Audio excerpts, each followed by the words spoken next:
Get right away to what U.S. officials are calling an act of terror against American workers in the North African country of Algeria. Dozens of hostages, including U.S. citizens, were captured by Islamist militants seizing a natural gas facility on Wednesday. ABC's Brian Ross has been tracking all the latest on this. Good morning to you, Brian. Well, good morning, Elizabeth. Overnight, Algerian troops surrounded the compound where a reported 7 American hostages are being held, along with French, British, Norwegian, and Japanese workers, also captured by terrorists claiming they are part of Al-Qaeda.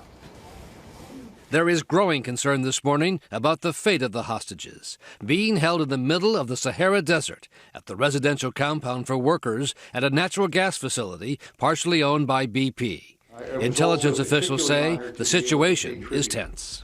It is a very serious matter when Americans are taken hostage along with others. The terror strike came without warning Wednesday morning when an estimated 20 gunmen first attacked a bus carrying workers, escorted by 2 cars carrying security teams. At least 1 worker was killed. Then the terrorists moved on to the compound, where they are now holed up with the American and other Western hostages. Intelligence officials believe this is the mastermind of the attack, Mokhtar Belmokhtar, a ruthless rogue al-Qaeda leader who, bizarrely, also runs an African organized crime network that reportedly has made tens of millions of dollars in ransom from kidnappings and the successful smuggling of diamonds, drugs, and cigarettes.